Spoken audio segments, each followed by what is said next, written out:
on the official start of free agency now, Alex. I don't know if the Patriots have made any moves yet, but they made all the moves already. I don't believe are any of them official. I don't believe any of them are because they still need to wait on the what's it called, physical. Right. So Hunter Henry tweeted out something like "Let's go Patriots," let's get it, something like that, with a nice little what's it called?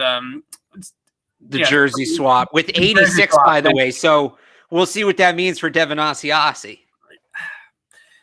Devin Asiasi and Dalton Keene are going to be fighting for a roster spot, I think, is what it means moving forward with those two guys on the team. We're going to talk a little bit about some of the things that have gone on today. Certainly, we're going to talk about some of the stuff that might go on in the future in terms of targets that are still on the board. I think the one thing I wanted to start with, though, before we get into some of the moves that the Patriots did make today, is right now what we are seeing is a very soft market for a lot of players out there. Kenny Golladay is going on a visit to the New York Giants before they even make him an offer. The top wide receiver in free agency can't get anything better than a one-year deal from the Cincinnati Bengals right now. That's where we're at with this market. The Patriots have spent a lot of money. The Jaguars have spent some of their money. But really what we are seeing, Alex, is the league-wide, there's just not a ton of cap space, and teams are sort of punting on free agency this year and kind of planning on rolling over with the cap space that they do have into 2022. The new TV deal is going to hit. And then they're going to have a nice explosion of the cap next offseason in order for teams to go back out and spend again. So a lot of guys that are still available. Galladay's one of the top guys still available, but Juju Smith-Schuster, Curtis Samuel, Will Fuller, pretty much the whole wide receiver market besides Nelson Aguilar and Corey Davis is still a free agent. I think that it's pretty crazy to think that the Patriots at this point might have spent all this money already, and they could scoop up some of these guys on one-year deals moving forward, because this is just not a very robust market because of all the factors that we've talked about coming into free agency, with the cap being where it's at. Right, and we know they were in on AJ Green as well, so they're potentially still shopping. I think there's a number of reasons the market's down. The lower cap, certainly, like you mentioned. I think that's part of it. I think that's the chief reason. But I think there's other reasons as well. I think maybe when we hyped up this free agency class at the position, we might have ignored some red flags. Kenny Galladay's durability, Juju Smith-Schuster's focus. You had Will Fuller getting popped for PEDs, right? It was PEDs last year, so there's certainly some red flags there that might potentially stop an investment. Not being able to get a look at guys at that position, maybe there's more of an urge to want a physical, which teams it's tougher to do right now due to COVID. So that potentially might be slowing down the market. And I wonder if the Patriots, overpaying for Nelson Aguilar, and I think we all agree it was a bit of an overpayment, maybe not a bad signing, but a bit of an overpayment. Sure. I wonder if teams look at that and agents look at that contract, and there's some further divide between the sides negotiating the deals when you use Aguilar as a benchmark. So the Patriots may have actually had a hand in slowing down this market, which if it comes back to benefit them, if they do end up with one of these wide receivers, that's something we can look at as potentially a chess versus checkers argument. Yeah, absolutely. And the Seahawks just signed Gerald Everett to a 1-year, $6 million deal. So that's it. That was what I was expecting in terms of per year value, right? But I thought Gerald Everett would be on a 3 or a 4 year contract. He signed with Seattle, that's a notorious black hole franchise for tight ends. Like, you don't go there and succeed if you're a tight end. So that tells me he didn't have a lot of options in terms of places to go. Yeah, it's pretty crazy. I think it's insane that Kenny Golladay is at where he's at. I know Albert Breer has reported in the past that Kenny Golladay wasn't too interested in going to another Belichick disciple or even playing here in New England for Belichick himself because of his experience with Matt Patricia. And now he might have to go to the Giants because they're giving him the best contract on the table currently, or take that 1-year deal I mentioned from Cincinnati and hit free agency again next year and kind of reset his market. It's a very dicey market right now for a lot of guys, and I think that that's really a factor moving forward. If you're New England, we're going to talk about that in a little bit, just some of the targets that still remain out there, but I want to bring it back to Patriots moves today. I think the biggest move of the day, and we're going to get to J.C. Jackson in a little bit as well, but I think the biggest move is David Andrews out at center, Ted Karras in at center. Obviously, the Patriots wanted to get something done with David Andrews. They hit the deadline today, and it didn't work out. David Andrews sounds like he's probably Miami bound, but I think the Packers, potentially the Baltimore Ravens, might be in the mix for David Andrews as well. But right now for New England, as soon as they signed Ted Karras, we all said it on Twitter, this probably means that things with David Andrews are done. Karras, a solid center for them in 2019, has some issues with run blocking, getting to the second level, speed and space, stuff like that, but a very sound pass protector. I think he can hold down that position for a year. But just first, your reaction before we get into things about the future of the center position, just your reaction to David Andrews' Patriots career likely being over. Well, there was almost sort of a trade there, right? It was Ted Karras and Devon Godchaux for what looks like it's going to be David Andrews and Adam Butler. Right. And, the Dolphins may have gotten the better end of that deal. I think the Patriots certainly helped themselves out contract-wise, financially there. Ted Karras, a good player, good, solid player. We talked at length yesterday on the show, for those of you who were watching last night, about how important the center is pre-snap and that communication element and what that guy brings. And that might have been, as good as he was elsewhere, that might have been David Andrews' best asset. You're going to get a guy who knows how to do that and knows how to do that in this offense in Ted Karras. So I think, losing Andrews hurts. It does. I'm not going to sugarcoat it. They probably went out and got themselves the best replacement, especially after we learned that they weren't interested in Rodney Hudson. Mark Daniels had reported that from the Providence Journal. So they did okay. Look, you don't keep everybody. Andrews is a guy you would have liked to see them keep, but it's a business. That's the nature of the NFL. Sucks to see him go. Had a great career, is going to continue to have a great career. And maybe he comes back the way this offseason's gone and the way the Patriots operate. Maybe this isn't it. Maybe it's just see you later. But they're going to be all right. You mentioned the run blocking is the biggest issue for Ted Karras. And I look at who he's going to be playing between, likely in Michael Onwenu and Shaq Mason. And I think that they're probably in a spot where they can hide that deficiency a little bit from the center position. So they'll be all right. You hate to see it. It's a loss. They'll have to adjust, but it's not monumental. Yeah, I agree with everything that you just said. I think the biggest thing with Ted Karras is when you watch him run block is that he's a bigger center, right? He's really a guard playing center, and he's a bigger guy, so he doesn't have the athleticism that David Andrews has to be able to climb up to the second level, to be able to go out and block in space on a screen. He doesn't move as well in that type of way. So that's where you have to kind of get into that scheming it up to kind of hide it, right? To kind of get away with that. And you also have at left guard, although Michael Onwenu has good foot speed for 350 pounds, he's not exactly a fleet of foot guy either at that size. So I think that those are two guys that they're going to have to realize, okay, we're probably going right if we're going to do something on the outside, if we're going to throw a screen, something like that. Going to the left with the center and the left guard involved might be a little bit more tricky. I think it's something that you can certainly get away with, though. And Ted Karras is a guy that's a very solid, steady, reliable player that's been in the system, that knows the playbook like the back of his hand, that also understands the expectations in New England and just kind of how to handle the pressure of the Patriots. I remember after week 1, 2019, he had some issues with shotgun snaps, right? And he came in the locker room after the game and said, nobody told me that anything was wrong with my shotgun snaps, but then I turned on my phone after the game and I had all these tweets about how bad the shotgun snaps were on my notifications. And that was when he sort of learned that was an issue, and he went back to it and started working on it and things like that. So he sort of gets it. He gets what New England is about. He gets what the system is about. So I think that is an easy transition. And we talked about this, I think, in yesterday's show when we were talking about the potential of losing David Andrews. I said that re-signing a guy like Ted Karras for a year and drafting one of these centers in this year's draft makes a whole lot of sense if you're the Patriots. Now, the Patriots have not necessarily invested a high draft pick in a center in the past. Brian Stork, I think, was the highest at a 4th-round pick. Yeah, well, they've also never spent $300 million in one free agency. I think we need to throw they've never done this out the window. They also have never drafted a wide receiver in the 1st round until they took N'Keal Harry, right? So crazier things have happened. They've addressed so many positions of need in free agency that these ones that are getting heightened now, okay, maybe you can talk yourself into drafting a Landon Dickerson or a Creed Humphrey earlier on in the draft. And that's where I wanted to go next with this conversation with Ted Karras joining the Patriots on a 1-year deal. That definitely signals that the Pats are probably going to be looking for a long-term answer in the draft at that position.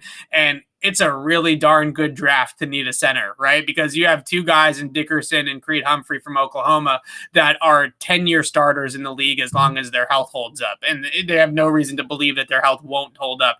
I know Dickerson's a guy that you probably know a ton about already, and Creed Humphrey is just your typical Oklahoma offensive lineman. They seem to produce a good offensive lineman or two every single year, and he's just another one in a long line. He was a guy, Humphrey, too, that I remember as a true freshman, people started talking about as an NFL prospect. And he was somebody that everybody was super high on back then, and he's only kind of steadily gotten better. But Dickerson's also somebody, he obviously has the Saban ties at Alabama, but overall just a player that I think checks a lot of their type of toughness, high IQ mentality type of boxes. And there's one guy you left out there is Quinn. It's Miritz, right, from Wisconsin Whitewater. Yeah, Quinn Miritz, who they were at his another good one too. Yeah, probably going to be more of an early day 3 guy. Division III player that's going to scare some people, but he had a real strong showing at the Pro Bowl. Showed he can hold up against elite Division I talent. They were at his pro day a couple weeks ago, and he just kind of his strengths fit their strengths. His play style fits what they want in a center. Yeah. So that could be a guy maybe they look at. Those are the 3, I think. If they want to really invest, they'll go get the kid from Alabama. If it's, maybe if he's off the board or somebody reaches, they get the kid from Oklahoma. And then they always have the Wisconsin Whitewater kid to fall back on. Yeah, I actually think the Wisconsin Whitewater kid makes a lot of sense. Right. But when I say to fall back on, he's hardly, you end up with him, you did well. Yeah, so. Manera is a guy that probably needs a year to sit or at least develop. And you just sign Karras, who can be a stopgap for the season. You bring up the guy he's a D3 guy.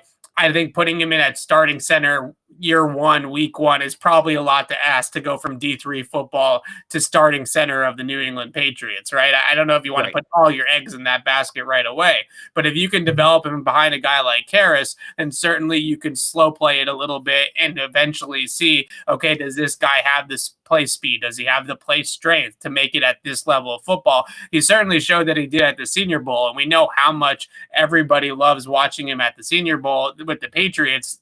Everybody's eyes in New England are always on those Senior Bowl kids. And I know that they've done a lot of homework on a lot of those Senior Bowl guys after the Senior Bowl too. So this is another draft where we could see multiple Senior Bowl picks from the Patriots.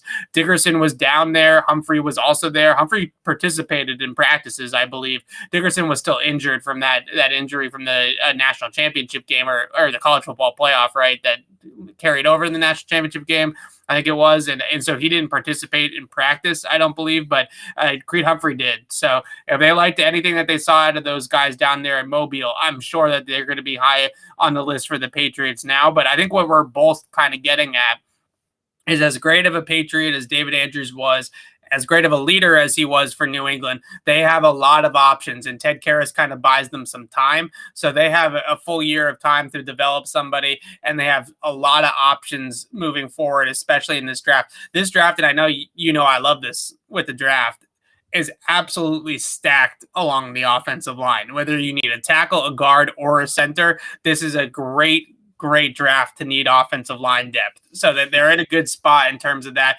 Also, I would also throw a tackle as well as a potential offensive line depth position, and they have plenty of guys that they could really go for there too. It's funny. What are their 3 biggest immediate needs right now? It's probably offensive lineman, quarterback, and running back. I'm talking about immediate needs. They need some other project guys at other positions, but those are probably their 3 biggest needs, and it's a great draft at all 3 of those positions. Yeah.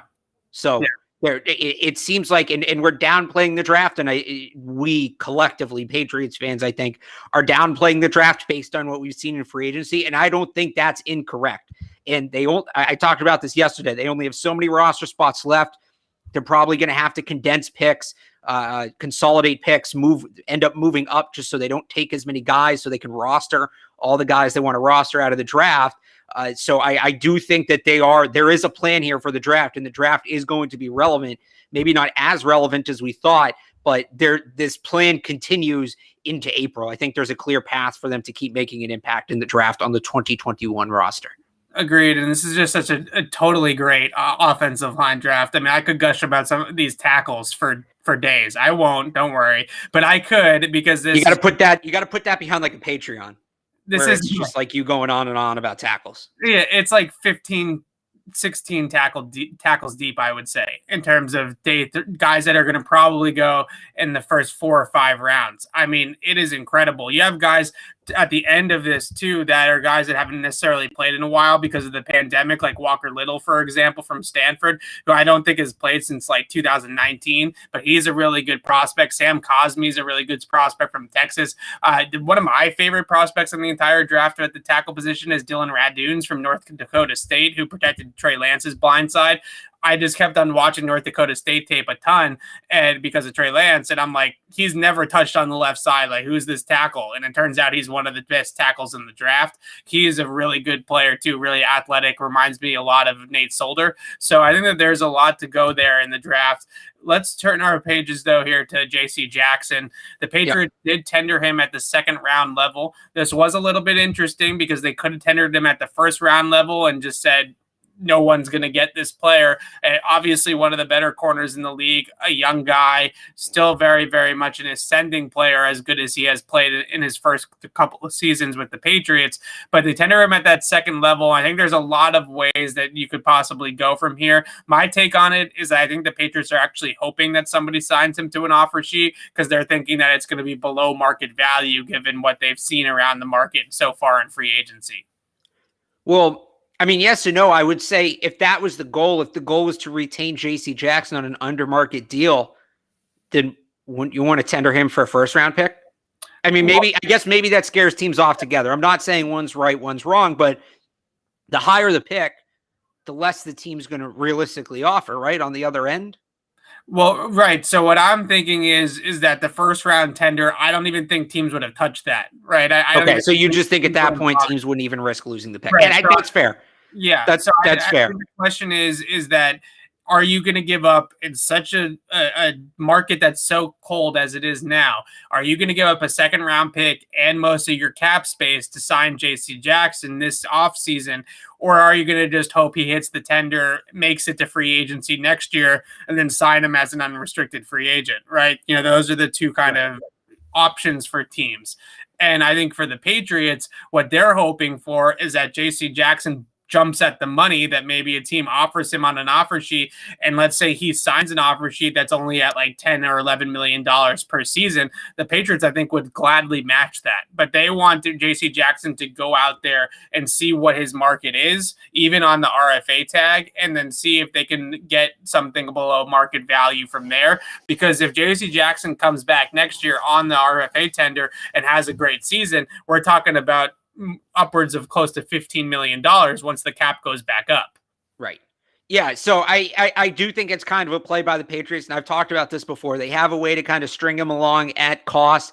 They have this year, they can use different tags on him next year. And I think they're just trying to use that leverage to get a team friendly deal done. Like you mentioned, this may be a way to do it with another team making the offer. I don't know that they're totally out on a 2nd-round pick either. I wonder if, they got a high 2nd-round pick, and I don't know that one of those teams picking at the top of the 2nd round is going to pay a lot of money for a corner right now and give up that pick because those are mostly teams that sucked last year. Like maybe that's the plan. And then maybe that gives you an extra 2nd-round pick you can use to move up and get your quarterback, to go out and get Deshaun Watson if that option presents itself. And then you either extend Stephon Gilmore or you just figure it out with cornerback on the fly. If there's one position on the entire roster that Bill Belichick can make something out of nothing, it's cornerback. Some of his best cornerbacks, J.C. Jackson, Malcolm Butler, Jonathan Jones, guys who have gone elsewhere, they're all UDFAs. Bill Belichick strikes out on corners in the 2nd round like you wouldn't believe, but then he finds these UDFAs who turn into pros. So if there's, maybe they're fine. If J.C. Jackson leaves, hey, we get an extra 2nd-round pick. We have this extra draft capital in a trade. And, so-and-so from middle of nowhere State Tech University is actually going to be a stud, and we know it. Nobody else knows it. We'll sign him as a UDFA, and he'll be the replacement. We're good. So there's a lot of different ways they can go with this, and that's what's cool. In a lot of off seasons in past years, due to the way the roster was built, due to the salary cap, they didn't have a lot of options about how to do things. They have a lot of options with a number of things this year, and J.C. Jackson is another example where there's more than one right answer. It depends how they play it. It depends how the situation develops. but there's not one thing where you say, this is what they need to do. This is the way to do it. Yeah, absolutely. And I think with JC Jackson, I've kind of been in the minority on him, and I think he's a good player, but I don't know if I've seen elite out of him. I don't know if I've even seen great. I think he's a good corner, but I think that he is even. Do you think he's a number one corner? Not, and I've used this analogy before, right? In baseball, you have number one starters and you have aces. Right. I don't think either of us think he's an ace. I believe he could be a number one. Do you think he's a number one? I think he's got the potential to be an ace, but I think right now he's a nice number one, right? He's a fine number one, but is he in the category of Stephon Gilmore, Xavier Howard, or any of the guys at the top, Marshawn Lattimore? I can keep on going. Those guys, I think, are a lot in a different echelon than J.C. Jackson. And I think we saw that last year when Stephon Gilmore was out of the lineup and they had to put him in that number one cornerback spot. It's one thing to say, okay, J.C. Jackson got burned by Stephon Diggs. Everybody got burned by Stephon Diggs last year. But the game against the Jets where he got burned by Brashad Perryman a couple of times certainly gives me a little bit of pause, right? Because Brashad Perryman's a good player. He's not Stephon Diggs, but don't knock my boy Brashad Perryman. I know, and I'm actually going to talk about Brashad Perryman in a little bit, but love it. Mainly, my point is that Brashad Perryman is not Randy Moss, right? He's a fine NFL wideout, but he's not an absolute stud like that. So to see J.C. Jackson struggle, and also to struggle defending the deep ball in particular against Brashad Perryman, which is kind of his bread and butter, that's certainly gives you a little bit pause. The other thing that gives me a little bit of pause about him is that his mindset sort of changed at some point. I remember talking to him early on in his career, his rookie season, and he told me he's a press man corner, right? He wants to get into guys' faces, be physical at the line of scrimmage, play press man, bump and run type of coverage. Now he's kind of calling himself a ball hawk, and I don't know if the Patriots want him to be a ball hawk. I think they want him to go for interceptions sometimes, but I don't know if that's what they want him to really be overall as a player. And I think that he's starting to get into a little bit of like Asante Samuel territory where you're just kind of jumping in for interceptions, right? You're kind of hunting the INTs. And this is a guy, he was a pending free agent. You don't get paid knocking passes down. You get paid picking them off. So maybe that was the mindset. And if you get him paid, then he kind of goes back to that. So yeah. And he said, I think the long touchdown against Stephon Diggs in week 16 was a great example. He mentioned that he hesitated a little bit coming over the middle of the field, and he didn't really see the ball come out of the quarterback's hands and all this kind of stuff. But when I watched the play back, it kind of felt like he was trying to undercut it and try to go for the interception instead of just play. He was behind in the play, and he tried to undercut it and take the short route, right? When he really just needed to play through the hands and just tackle Stephon Diggs before he ran out after the catch into the end zone. I like him as a player. I just think that I would be careful with what I would give him in a contract if I was another team and if I was the Patriots. I'm not giving him true number one cornerback money. I'm probably more in that Malcolm Butler type of contract, Logan Ryan type of contract, $11 million, somewhere around there. But I think that the really interesting part about it is, and I see a lot of people in the chat mentioning the first round corners, J.C. Horn, Patrick Surtain, Caleb Farley. We've talked about those guys a lot.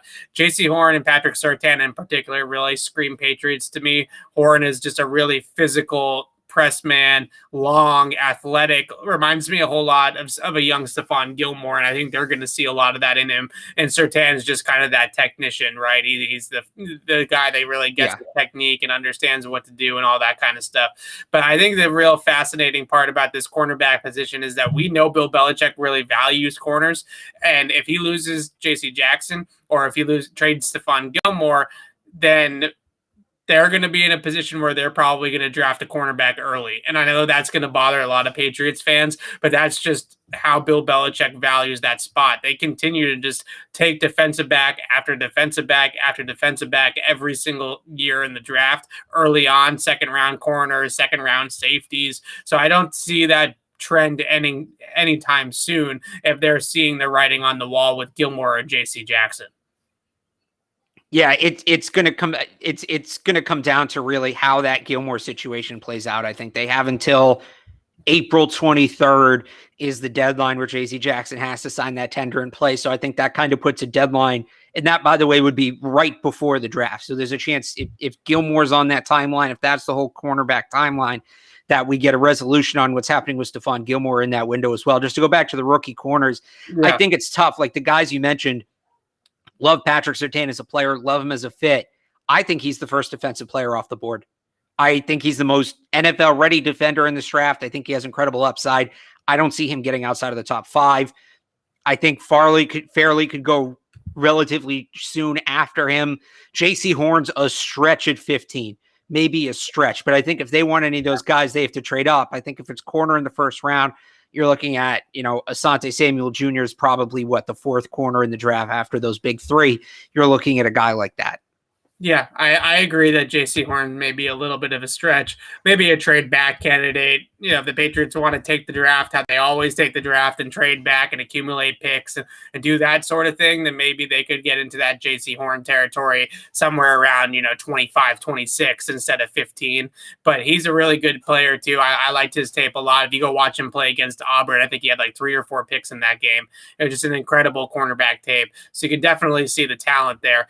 What about Adam Butler? Any love lost there? I think it's an interesting situation. He didn't really necessarily get paid by Miami. It's a 2-year, $9.5 million contract. Some more breaking news. Curtis Samuel signing with the Washington football team. So Curtis Evan is off the board. That one was kind of writing on the wall. The Patriots weren't interested when they signed Nelson Aguilar. Not the same ball carrier skills with Nelson Aguilar, but a Z receiver that's going to play a similar kind of route tree as Curtis Samuel. Well, let's get back to Butler now that the Samuel off the board, not coming to New England.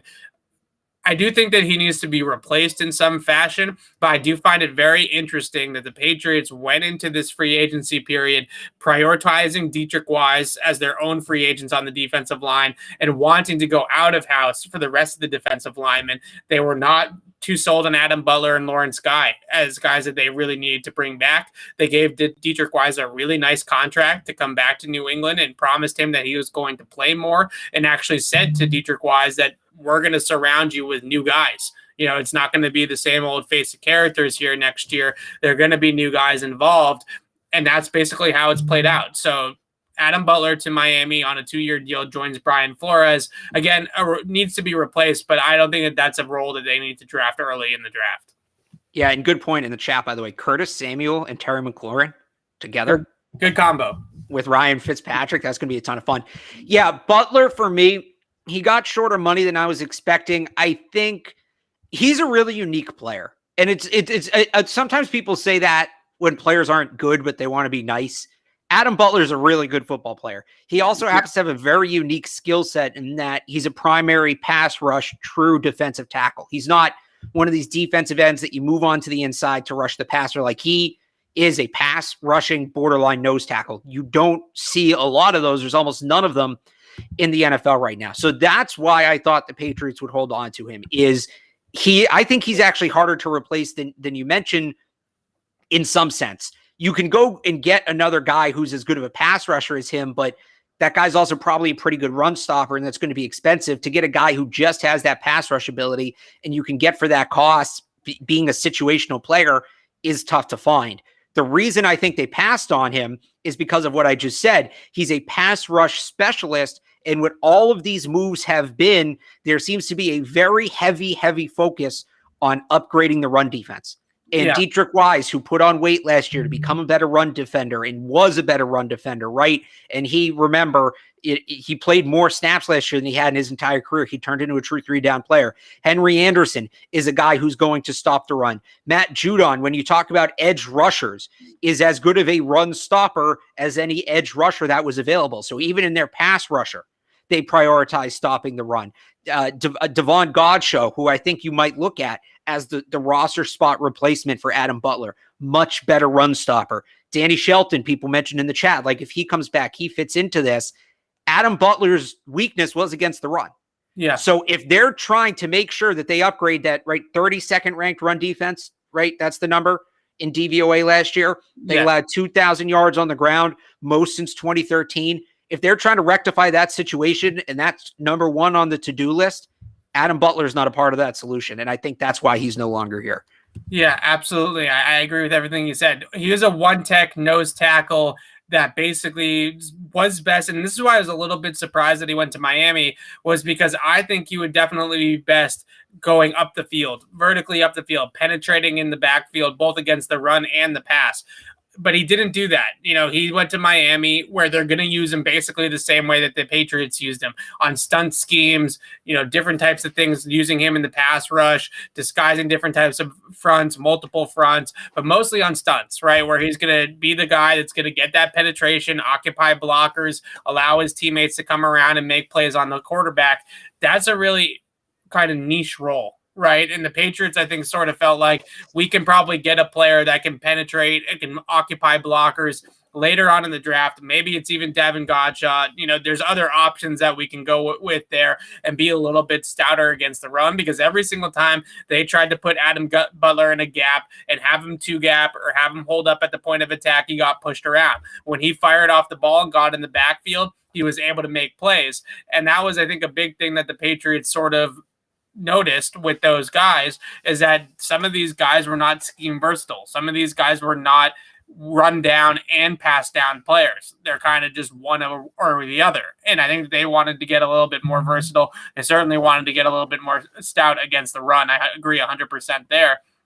But I mainly think with Butler that if I was him, I would have gone to like a penetrating 4-3 scheme and tried to see if I get off the ball, if I get up the field play after play after play, I'm going to start racking up plays behind the line of scrimmage. There was specifically a play against the Arizona Cardinals last year where he flew off the ball against an outside zone scheme and backdoored it and was able to run down the running back for a tackle for loss. If I was Adam Butler, that's what I would want to continue to do every single week. Instead, he's going to another 2-gapping 3-4 system with Brian Flores. So it's going to be interesting to see if his role is any different down there in Miami than it has been up here, because up here it was a good fit in passing situations, a bad fit in running situations. And that was certainly something that teams were able to take advantage of. So Curtis Samuel, go ahead. I was just going to say, you don't know, like, there might have been better landing spots for him as a player, but was the money there? True. Right? Teams aren't spending money, and maybe he was looking to get into a situation where he could play that role and he couldn't. And if that's the case, he's better off with a guy like Brian Flores, who at least knows what he can do and is going to do as much as he can to put him in a spot to succeed. And somebody mentioned in the chat, I mentioned the uniqueness of Adam Butler, and somebody brought up Byron Cowart. I actually do think Byron Cowart could potentially slide into that prototype a little bit, and he's still under contract for a couple more years. So that was a good point from the chat, bringing up that name. Yeah. So who said Carl Davis got $337? Carl Davis got like $800,000. Yeah. So I think Corey Davis, and that's what I wanted. Corey Davis. That's where I wanted to go. Let me see if I can pull up this comment that I just saw that has both contract details. Okay. So this is sort of the question, right? Curtis Samuel got 3 for 34.5 from the Washington football team. The Patriots paid Nelson Aguilar 2 at 26. Now, Nelson Aguilar's contract structure, his 2021 cap hit's only going to be $7 million. So it's not exactly, with NFL contracts, you can't just take 26 and divide it by 2. Right? It doesn't really work that way. So this year, Nelson Aguilar's cap hits $7 million. Next year, it will be $15 million unless they rework that deal, which I think they probably will. Mainly the question is, though, do you like the decision? Because it's roughly the same money, right? If we're going to really get into it, it's roughly the same money, just an extra year for Curtis Samuel. Do you like the decision of going Aguilar over Samuel? Personally, I don't. If I have to guess why they did it, I think there could be a couple reasons. Maybe size. Aguilar's a much bigger receiver. Yeah. That brings a much bigger body than Samuel does. And if they're going to trade N'Keal Harry, which it's certainly starting to sound like they will, they'd be really small at wide receiver without Nelson Aguilar. There would be a big issue when it comes to size. So maybe that's the reason Aguilar's here. Maybe, we talk about Curtis Samuel. Aguilar's a traditional outside receiver, right? You're going to line him up outside the numbers, and that's where he's going to operate from, and that's what it's going to be. Curtis Samuel, you move around more, and he can go from the slot, he can go from the backfield, and that sounds attractive. But I wonder if, they bring in Jonnu Smith, and he's going to do that, and, can him and Curtis Samuel both do that at the same time? You'd like to think ideally, yes, that would be a ton of fun. If you're bringing in a rookie quarterback, that's asking a ton. So maybe they figure we got our wild card offensive player in Jonnu Smith. We don't really need to invest a ton of money in Curtis Samuel because some of the stuff that he would do, Jonnu's going to do. So if I had to justify it, not saying I agree with those reasonings. If I had to justify it, that's where my mind goes. But, you know, in a vacuum, I probably like the Samuel deal better. I also, did they have the breakdown year to year on Samuel? Not yet. So, we're still waiting on the actual details of the contract, but that's what's being reported. Right. And we know that they always inflate those numbers when they first report them. Naturally. But so the other thing I'm wondering was right, the Patriots have front loaded all of these deals and they're trying to take advantage of the cap space now and then the cap ballooning with the new TV deal coming up. I wonder if Samuel wouldn't take that structure. I wonder if Samuel wouldn't take the backloaded deal, and maybe it was just a matter of, you know, the cap hit for Aguilar is going to be lower in 2021. And in that sense, because it's only, what is it? It's like 7 million? 7 million. 2021? It's 15 million in 2022, the way they structured it. But again, like I mentioned when we were talking about this right away, I think that they're going to do something to Nelson Aguilar's contract next year. I don't think that he's going to be on the team at a $15 million cap hit. Whether they really like him because he has a great season in 2021 and then they extend him moving forward, or they're able to kind of get something a little bit more done there in terms of a pay cut or a restructure or some sort of bonus conversion or something like that. There's plenty of ways that you can manipulate the cap. So I guess that's going to be the number. What I was going to say is if Samuel wanted, you know, that a more even split, that's a difference in $3, $4, $5 million that the Patriots have this year. And that's Ted Karras. So maybe it's something as simple as Samuel. They couldn't agree to the structure of the contract. And at that point, the Patriots just moved on to the next guy.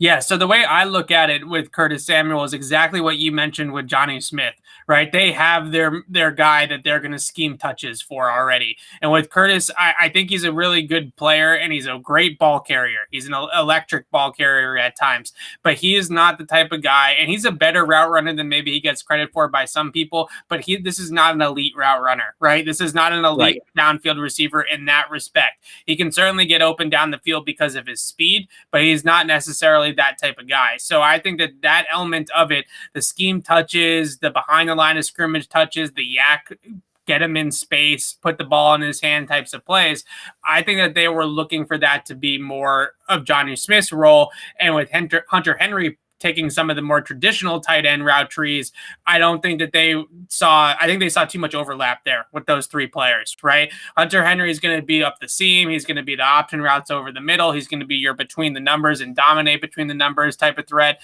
And Johnny's going to be sort of your joker, move him around the formation, get the ball in his hands in space. Where does Curtis Samuel fit into that sort of structure? Maybe not as well as a guy like Nelson Aguilar, who still does have inside-outside versatility. You know, he played inside with the Philadelphia Eagles. He played more on the outside with the Raiders. The Raiders used a lot of condensed splits. They put him on the backside of the formation a whole lot as an X-receiver, condensed in tight to the formation. So he had a lot of space still to operate with. And I think that's what the Patriots are going to be. I think they're going to be a very compact offense because they're going to have a lot of guys in the middle of the field that are going to be serious threats. And that's where they're going to want to funnel the football to. So I think that they're going to be, I don't think this is going to be a 5-wide spread them out type of offense, right? I think this is going to be an offense that plays between the hash marks and is going to really try to focus on that area of the field. So I think Nelson Aguilar fits that a whole lot better in his ability to be able to go outside, to go inside, and be able to do both of those types of things. I also like the fact that Nelson Aguilar is a little bit of a better deep threat, I think, at this point than Curtis Samuel, somebody that knows how to win down the field a little bit more. But ultimately, I loved Curtis Samuel as a player. I just think that you hit the nail on the head. If they hadn't signed Johnny Smith and they went just Hunter Henry, then Curtis Samuel would have made perfect sense as the Z off the line gadget type of player. But now that they have Jonnu, they have to scheme those types of touches for him. And you get too many of those types of guys that need to be schemed open, and you start to run into some issues there. And I think to piggyback off something you said about the overlap, and somebody in the chat mentioned you can't have too many weapons, and that is true. But what are you paying all these guys, and where do the roster spots come from? And we expect the Patriots are going to be in at least 12 personnel a significant amount of the time. Is 50% too high for me to guess 12 personnel next year? I don't think so, because somebody mentioned this too, and this is kind of a good transition into this conversation, is the Patriots right now don't necessarily have a true X wide receiver on their roster, right? Nelson Aguilar is a Z naturally. Jacoby Myers is kind of a slot naturally, but also slot, maybe a Z. And then you have a guy, really the only guy that's rostered that can play that X spot out of the wide receivers is N'Keal Harry. And I don't think we want him being the number one option there. And we think he's getting traded. So what I was going to say to lead into this is if you're going to be out of 12 personnel, I think you might see, depending on kind of how it goes with the running backs here, potentially some more 22 personnel. How many snaps are there for wide receivers? And if you pay Nelson Aguilar significant money, you pay Curtis Samuel significant money, they still might take a guy in the draft. They're still in on somebody. Like, where are the snaps? How are you getting all these guys on the field where you're getting the proper return on your investment? So we talked about this a bit yesterday with the Hunter Henry signing. People saying, well, they still don't have a number one wide receiver. Hunter Henry's your number one wide receiver. Right. Hunter Henry is going to probably be, unless Julian Edelman comes back and he's 100% healthy and he's old school Julian Edelman, Hunter Henry is probably going to be your leading wide receiver, and that's not a bad thing. He had, what was it last year, like 70 catches for 800 yards? You up those numbers a little bit because he only played 14 games, and you're talking about a potential 1,000-yard wide receiver. So he is, I guess, for lack of a better term, and the technical people will get mad at me for this, Hunter Henry is, in a way, your X wide receiver in this offense. So I'm not, particularly worried about it. I think that you're going back to the days of the Patriots where the number one wide receiver is the tight end. And by the way, the number 2 wide receiver is probably your tight end as well. And if James White comes back, your number 3 wide receiver is probably your running back. So buckle up. So where I was going with this 100% is that I think Hunter Henry is your X. Right. I think that Hunter Henry is going to take a lot of snaps one-on-one on the backside of the formation where the X receiver is at and be able to go one-on-one against those guys. And we saw it with the Chargers. He did it plenty with LA, right? There was instances where it was mostly in the red zone when he did that, but he did plenty of times. And I keep mentioning the word condensed splits, and I think that that's such a key terminology moving forward for this Patriots offense, just the way that they are built. And when you run from condensed splits and you have an in-tight formation, the X receiver is really playing out of the slot, right? He's really playing almost at a tight end alignment at times. So that's really not a big concern for me either. If they're going to put Hunter Henry to the left as the guy furthest outside, he's probably going to be in tighter to the formation anyways and be in a more natural tight end spot to begin with. So I think he's your traditional X for now. I think there are some options in the draft where they could go that way if they wanted to get a true X wide receiver on the depth chart. Maybe they draft a guy like De'Ami Brown from North Carolina or Nico Collins from Michigan and get somebody that can play that spot if they really want to go 3 wide receiver and they have to put somebody else on the field to be a true X.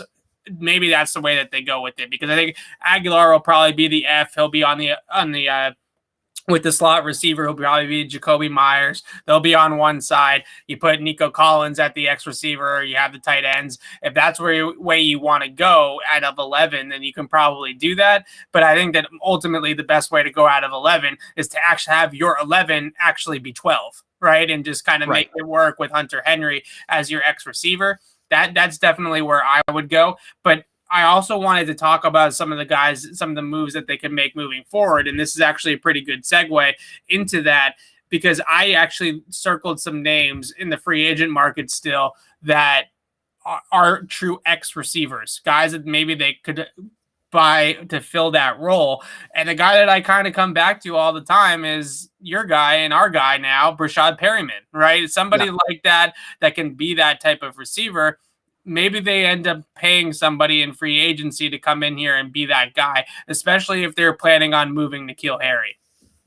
Yeah, I wonder if they go, you have the speed with Aguilar. I wonder if they look at a true bigger body, more physical receiver, because there's issues in the past with Perryman's durability. And if you ask him to be that big physical guy, it could be an issue. At the same time, you have Hunter Henry and Jonnu Smith. They're kind of set with physicality. So I wouldn't be shocked if they go to another receiver. I'm just, and the AJ Green signing kind of supports that, right? Where he could be that traditional X, but also play a limited role. You're not signing AJ Green to play 80, 85, 90% of your snaps. You're probably looking at more like 60 to 65%. So maybe a guy like that is the answer. Maybe Larry Fitzgerald is the answer there. You kind of see, you transition his game into a little more of a contested catch game now that he's not as fast. But I think for the most part, they're done at wide receiver. I think I think safety's potentially still on the table. I think running back's potentially still on the table. Those are the two moves I'm looking at. I think if they keep adding a wide receiver, it's going to be one of those, mid-April to after the draft moves. Yeah, I can understand that. I definitely would like to see them go after somebody that can play more on the outside full time to play that X spot. Just in Des Bryant? Maybe. I mean, if they think he's got anything left, I don't know if he does. Well, that's the thing. I think they can get, AJ Green is obviously off the board, but I think they can get creative and go after a guy like that because, like we mentioned, that X receiver isn't going to play a ton. You're going to be in 12 personnel a lot. And, one of those older guys, if he's only on the field 20, 25 snaps a game, is going to be able to give you a lot more, is going to be able to stay fresher. So maybe that's the answer. Maybe you do go for the experience because they still have a relatively young receiver room outside of Julian Edelman, and maybe you solve a couple answers like that, whether it's Des Bryant or a guy like Des Bryant. Maybe not him specifically. We're due for Bill Belichick to take one of those types of swings, right? Yes. Like the veteran that's Ocho Cinco. Ocho Cinco, exactly. Joey Galloway, right? That's where we're due for. Well, AJ Green would have been the perfect guy for that role. Right. Unfortunately, he's off the board, but that I think would have been it. Not Julio Jones. You're spending too much at that point. Like Julio Jones 5 years from now. Right. And I saw guys like Odell Beckham for a second. Odell Beckham is a traditional Z receiver, right? He could play anywhere on the field. I'm not saying that Odell has to play inside or anything like that, but he's a guy that you definitely want to play at the Z and not at the X. So I think that really, if you're going to look at that spot, maybe it's in the draft, maybe it's not at all, and they just kind of roll with Hunter Henry in that spot. I like Rashad Perriman there. The other position you mentioned, running backs. Well, wait, hang on. I got a couple more names for you here. Okay. I just pulled up the list. This isn't really an X, but I got to mention my guy, Cordero Patterson. Well, I guess we already talked about they're done with the gadget players on offense. The other one I'd say, if they want like a true outside receiver and they want to add some more speed, this would kind of be going beyond Rashad Perriman is Deshaun Jackson. There might have been a report out there that they weren't interested. I don't remember. I might be imagining that. Yeah, no, I think you're right there. Okay, so I guess Deshaun Jackson's out of the conversation, but yeah, fun player. Definitely a lot of these guys that are left in free agency that might fit the mold of that, taking a chance on somebody later on in their careers, is like a T.Y. Hilton, for example, who's definitely now an inside guy. Right, that's an inside receiver. The one name that I'm still going to continue to clamor for, I missed it today what they tendered him at. So if it was a high tender, maybe this isn't going to happen. Tim Patrick, second round. Okay, so I'd still kick the tires on a Tim Patrick contract. So I definitely would. Let me ask you this, because you can trade RFAs. Would you trade J.C. Jackson for Tim Patrick instead of giving up the second? I don't know if you need to do that at this point, right? Like, I think they've addressed enough weapons at this that you don't need to be that desperate with it. I just wonder what their plans are in the draft in terms of quarterback, because if they're going to need 47 to move up for a quarterback, then obviously you take this off the board. But that's why I'm saying, right? Do you swap JC for, you can cancel that out? Sure. I mean, it's a possibility for sure. If you're talking about true X wideouts, though, Tim Patrick fits the bill. That's the guy. He checks every single box there. Another name that I think I would maybe consider at that spot, if they can get him on like a cheap 1 year prove it deal, is Will Fuller. I wouldn't pay him anything, right? I don't think he's coming cheap. I don't think it would be cool, but I don't think that's a possibility. Those are the only two guys that I can think of right now that I would really go all out for in the free agent market if I had to, is Tim Patrick and Will Fuller. Will Fuller, I think, is somebody that they would have to get at a bargain, right? You can't overpay anything for that guy. But if they can get him here and they put him out there with Nelson Aguilar, all of a sudden the Patriots went from a team that had no speed to a team that's got a lot of speed on the field, right? Especially with Jonnu Smith in there too. It's just a whole lot of speed if you can put those guys out there. And maybe with a Will Fuller, he's not the main guy in the offense necessarily. He's on a prove-it deal, so he's got a little bit of a chip on his shoulder. Maybe he does kind of have that ability to sort of, not get hurt, not get, although again, that type of stuff. You have to sell him on a prove it deal when he's probably only playing 65% of the time. Sure. So that's going to be a really tough sell. I just don't know if the money's out there for Will Fuller. If the money's not out there for Kenny Golladay, then I just don't think it's going to be. But I guess what I'm saying is, if he's going to take a cheap prove it deal, won't he go somewhere where he can play 85 to 90% of the time instead of 65% of the time? If he needs to prove it, he needs the whole point of a prove it deal is proving it. You can't prove it if you're not on the field. The only argument would be that if they kind of think last year was, like NBA teams, when you have like a good player on a bad team and they average 25 points a game, maybe they think that was Jacoby Myers a little bit last year, where he was just the only guy that could play. So they had to throw him the football and he accumulated. I could see that. That's that way. And maybe they feel like their top two of Nelson Aguilar and Will Fuller is an upgrade, and they put Nelson Aguilar at the Z, they in put the slot, at the X, and they move forward like that. That's the move. You've convinced me. You've convinced me. I don't hate that. That could work. I would say one for 9, right? Take a 1 year, $9 million. Does he take that? What else is he going to do? He's not going to get the money anywhere else. Even Kenny Golladay can't even get the money. You know what I mean? Like, I don't know what else he's going to do. Besides that, he has the PAD suspension. He's only suspended for one more game because he served most of it last year. But that's obviously a little bit of a red flag. The injuries are a significant red flag. I don't know if a team is going to really fork over the Brinks truck for a guy that's always hurt, right? How much is he really going to get on this type of market right now when nobody can get paid at that position? I don't know. It just feels like that if there is a move there, another kind of name brand splash, then maybe it could be somebody like that. The last thing I wanted to mention before we wrap this up is that the Patriots have continued to be active in the defensive line market. I think they are still kicking the tires on some of those guys. Sheldon Rakins was somebody that they were in the market for a little while. It looks like he's going to go elsewhere. I still like Daquan Jones from Tennessee as somebody that's a scheme fit. He reminds me a lot of kind of like a Lawrence Guy type of signing. We mentioned that with like Henry Anderson too. Those kind of guys fit their scheme very, very well. And obviously in Tennessee, they do a lot of the same things. I think that's a spot that they're still looking to add some bodies. I don't know if it's going to be a top of the market type of guy, but maybe they can't. Maybe the one guy that maybe they get into that fits that some people think he's done over the hill is Jarrell Casey, right? He's still a free agent as well. There's some bodies at that defensive line that are still free agents. I think they're going to sign at least somebody there at that spot. And I'm still waiting on the running back thing. That's if we're just kind of doing what we think is next.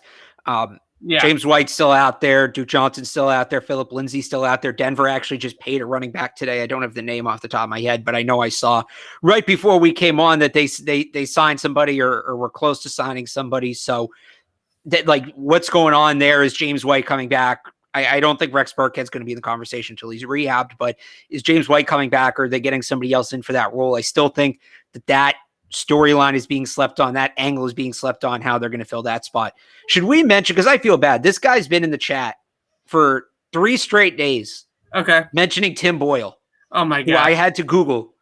But I mean, he's been watching these shows start to finish, trying to get us to talk about Tim Boyle. If we talk about him, you have to promise you keep watching and you don't leave now that we talked about him.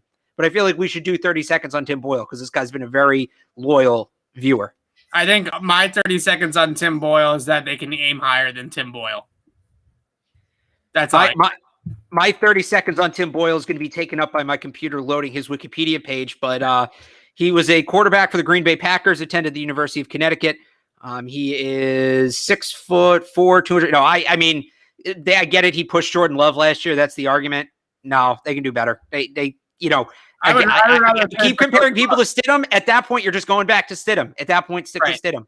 You're shooting for the stars. You're shot in the dark at that point. You stick with Stidham at that point. Yeah, I appreciate the viewership as well. No, I appreciate the dedication. It's great. Just I think that we should be looking a little high. We had Deshaun yesterday. Was all the comments was Watson. But I get like 8 messages here on the scroll. That's why I was looking off. I'm looking to see what you guys are saying.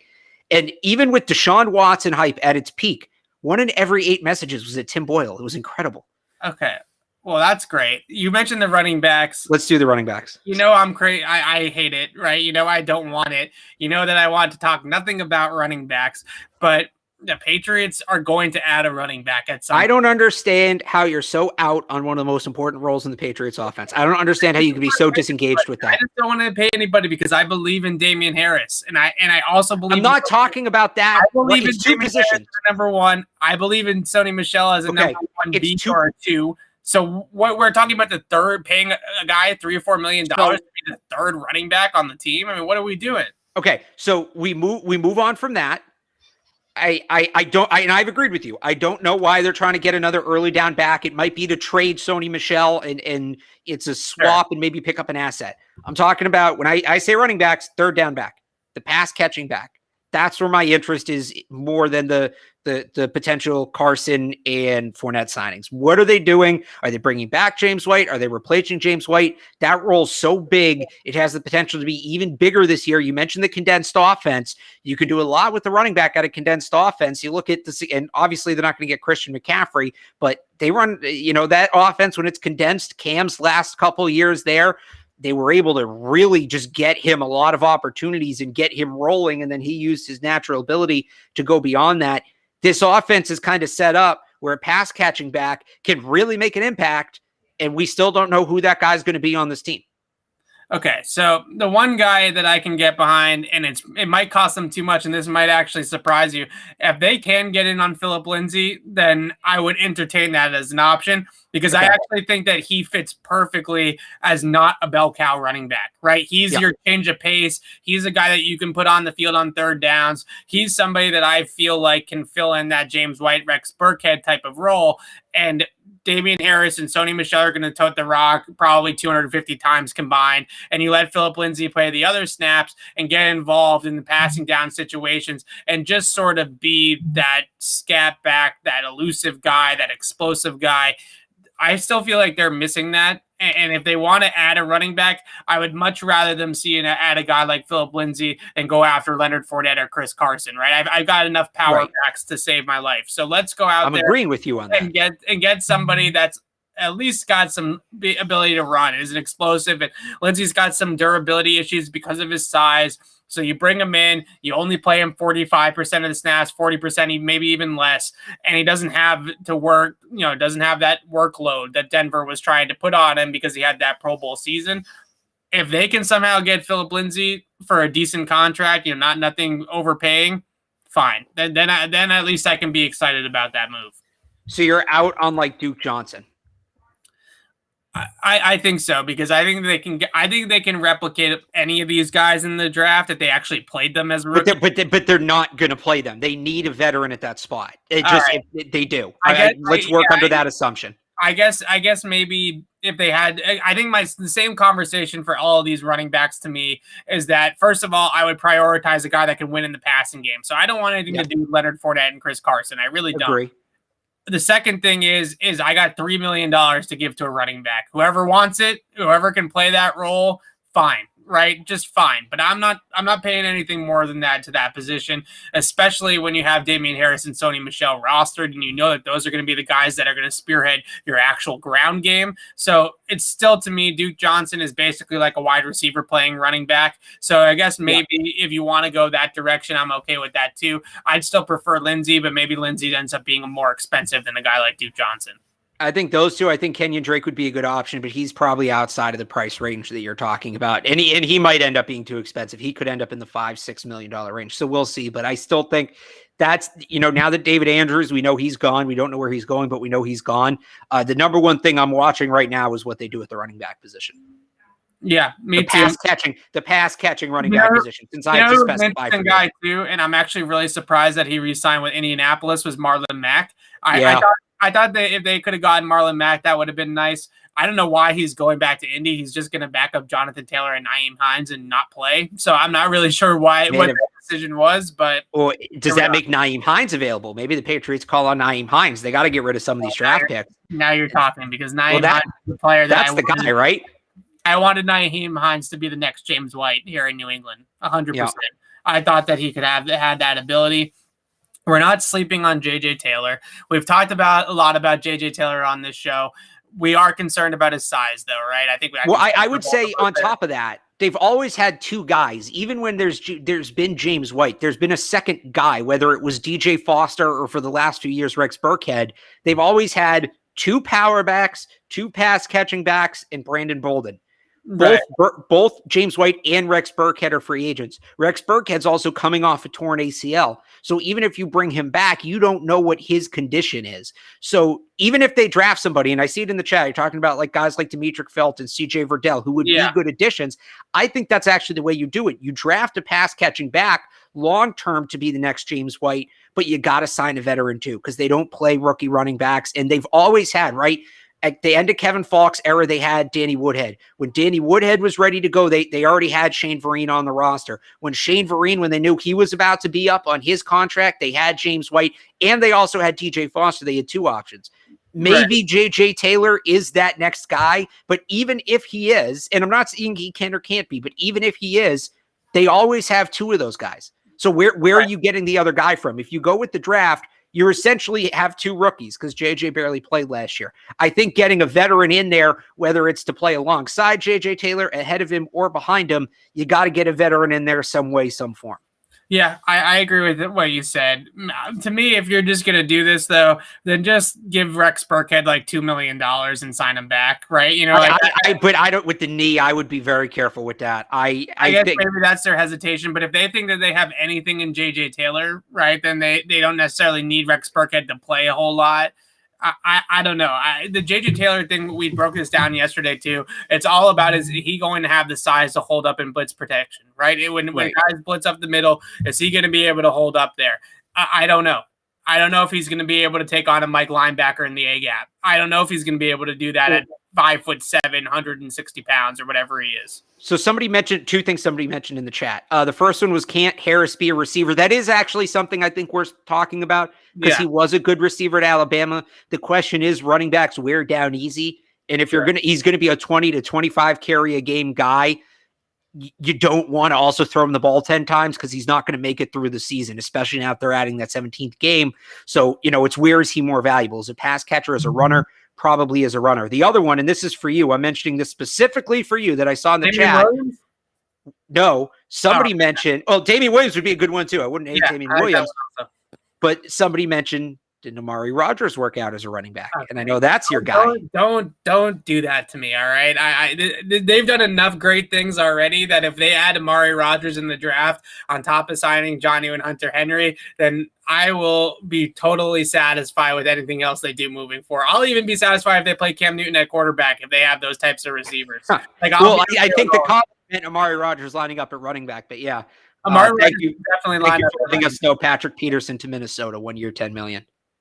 That's actually more money than I expected him to get, even just on a average per year annual basis type of thing.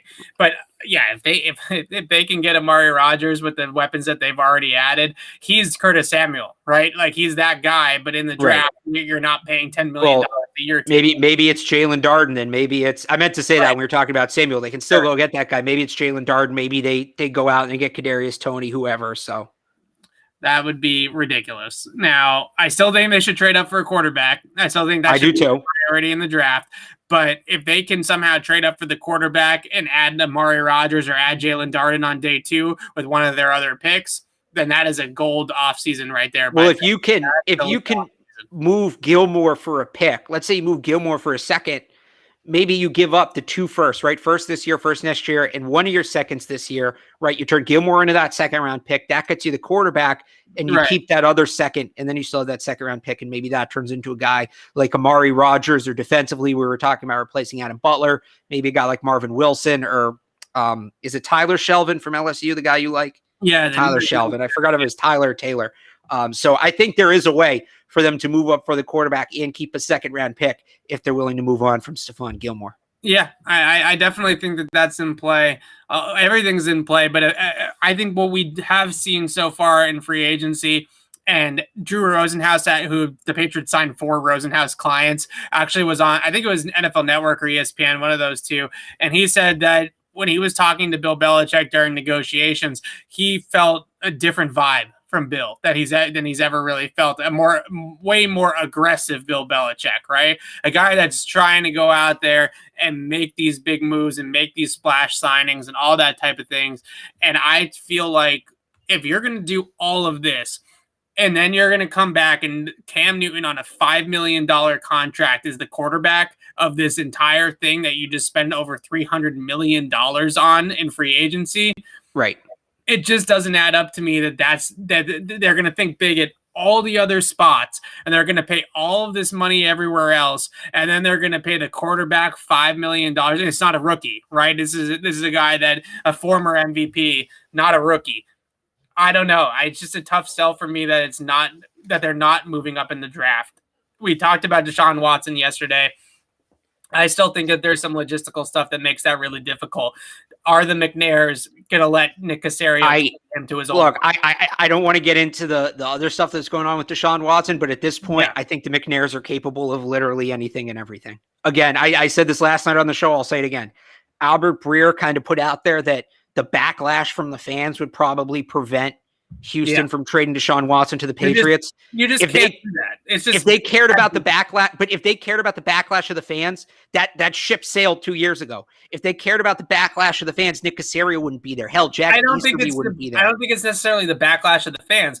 I think if you're Nick Caserio and you trade Deshaun Watson, one of the best, if not the best young quarterback in the NFL, to your former boss for not the best package that you could get for that player, right? I think that's very clear because the Patriots could trade 2 firsts, 2 seconds, Stephon Gilmore and Isaiah Wynn, and that is not a good enough trade compared to the Jets or the Dolphins on paper, right? The Dolphins can give 3 and 18 and Tua and more, right? That's a much better deal for Houston. And Jets can put number 2 on the table and Sam Darnold. That's a much better trade for Houston. So if you do that and you do basically what you are doing, if you're Nick Caserio, is doing a solid by Bill Belichick because he got you this job, right? He got you where you are in your NFL career. So you're sort of paying it forward to Bill. That's career suicide for Nick Caserio. You're in that, they're in that nut house that everybody has to kiss Jack Easterby's ring. And if Jack Easterby wants Deshaun Watson, I don't think Nick Caserio's as much as I like Nick Caserio, I respect Nick Caserio. I don't, what's that movie again? I can't think of the movie. It's not up to him. He's a puppet now. He is being controlled by Jack Easterby. If Jack Easterby wants Deshaun Watson to go to New England, I think Deshaun Watson's going to go to New England. I think that, and somebody said this today, I don't remember who, it might've been Dan Lifshatz from 98.5 The Sports Hub, that more likely than Houston, like the owner saying we can't do this because it looks bad trading Watson to New England, would be a David Stern, Chris Paul type scenario where Roger Goodell steps in and says we're not going to allow this trade. I think the league would stop it before Cal McNair would stop it. That's how much of a mess the Houston Texans are. Let me remind you, Evan, they're a franchise player. They're all, and again, this is a franchise that's only been around 20 years. The most legendary player in the history of their franchise demanded a release. Didn't say trade me, just wanted out. He didn't even want the team to get anything back for him in return. That's how bad it is there. That's how bad it is. I do not think that there's any chance that the Texans, grow some sort of conscience or any sort of cojones and understand what it looks like trading Deshaun Watson to the Patriots. I think they've all completely lost their minds. Yeah, sorry, that's been brewing. No, so we got this Deshaun Watson stuff out. I think we've sat on these opinions a little bit longer than we did yesterday, so we're a little bit more formulated on that. The last thing I want to say about the quarterbacks, though, and I think you're going to. Is it about Tim Boyle? No, definitely not. I love that this is a Tim Boyle podcast. I'm going to steer into that. I'm going into the draft, right? Yeah. This offense with 2 tight ends, a strong running game. It's Trey Lance. This offense is built for Trey Lance to be here, right? And learn from Cam Newton. And he is the type of quarterback that might benefit from a Patrick Mahomes year, right? He might benefit from sitting behind Cam for a year, or at least for half the season or something like that. And the way they're building this scheme, the way that they're going to want to run the football and operate off of play action off of that, attack the middle of the field, all of this just screams Trey Lance to me. And I just feel like it screams Trey Lance. You know, we've talked about Mac Jones and how well he fits into the old traditional boxes for the Patriots.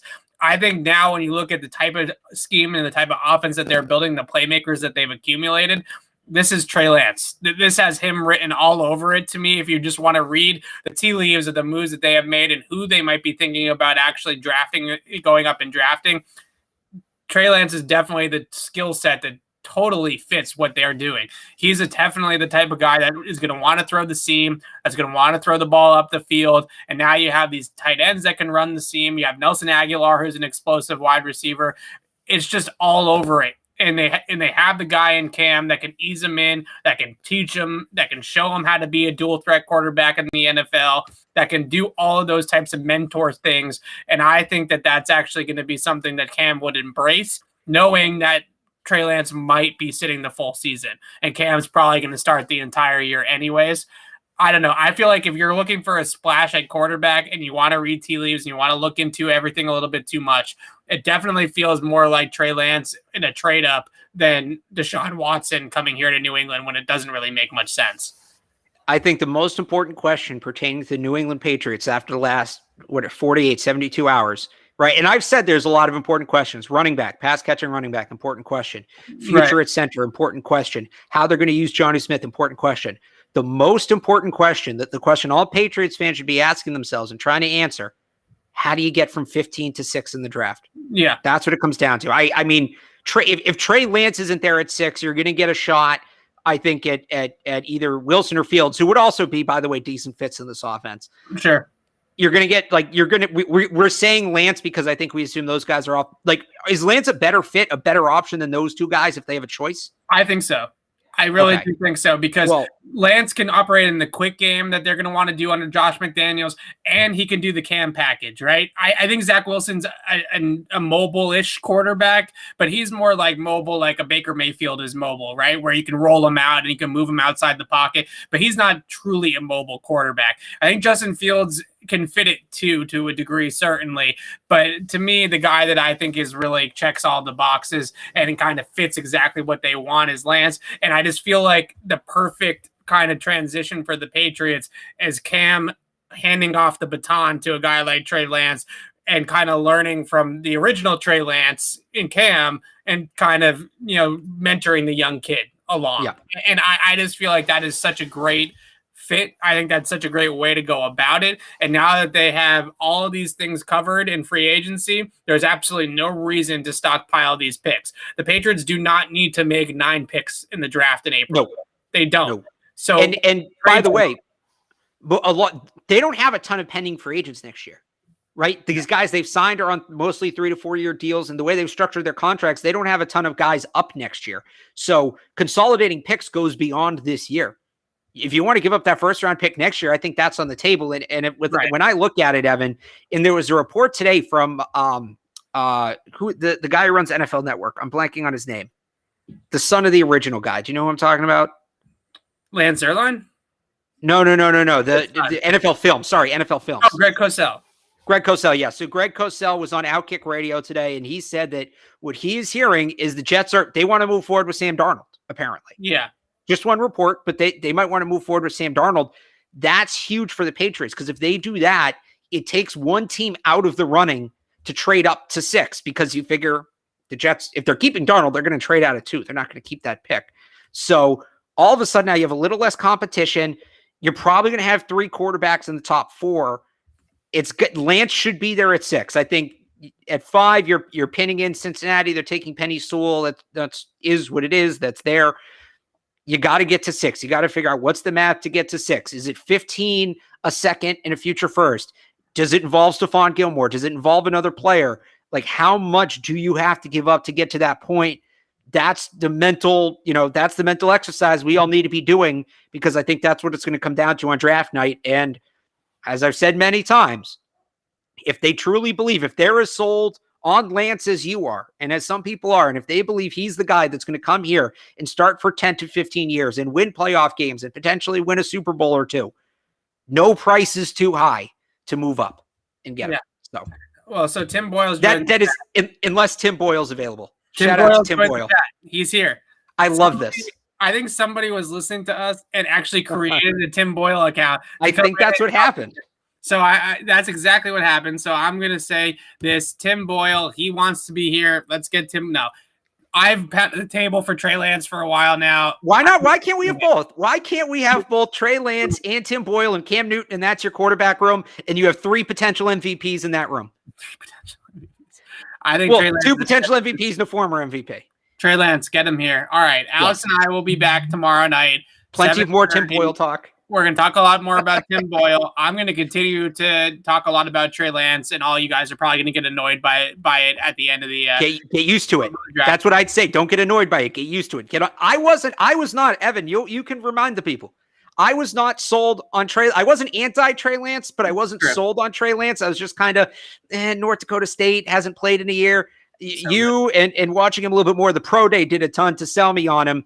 It's easy to sell yourself on this kid. There's a lot to like. He's not a sure thing, but there's a ton to like compared to the other guys in the draft. Instead of getting annoyed with us talking about him, get on board. Evan will help you out. Go to his Twitter. Tweet at Evan at Easy Lazar. I want you to sell me on Trey Lance, and he'll do it. So my 10-second spiel here about why I like Trey Lance so much is that this is not a guy that's broken mechanically. This is a very mechanically sound quarterback that quick release. That just needs to be more consistent, right? That just needs to be more consistent every single time he throws the football. And in that way, he reminds everybody that watches him of Josh Allen, right? Of just a guy that has all the natural throwing ability, has a smooth release, gets the ball out quickly, has good feet, good footwork, good base. All the mechanical stuff is figured out. He just needs to do it repetitiously every single time, right? The same way. That's the difference. We're not talking about a Lamar Jackson. We're not talking about Cam Newton who have broken mechanics. This is a player that has smooth throwing mechanics and a smooth release. And that's why with more consistency, with more playing time, with more repetitions, it's just going to get better. And lastly, let's remember that season he put together in 2019 at North Dakota, 2019 at North Dakota State. He was 19 years old. He was 19 and he was lighting the FCS on fire. Right? If he's doing that at 19 and showing the mental capacity that he was for the position at 19, imagine how good he's going to be at 24, 25. Right? You know, that's the sell on Trey Lance right there. And I really could not be more keen on a player than I am on him. He's definitely my number one target for the Patriots in the draft. Again, Alex and I back tomorrow. We went long on this one. I'm sure we'll rant about something like Trey Lance again tomorrow night. So come back 7:30, same time, same place. Thank you all for listening so much and listening all week long. We've had great amount of interaction with you guys, great numbers so far on all these shows, and we definitely really appreciate it. And we will be back tomorrow night for you guys to talk about whatever the Patriots have next up their sleeves, because I don't think they're done just yet. Thanks, guys, for watching, and we'll see you tomorrow night.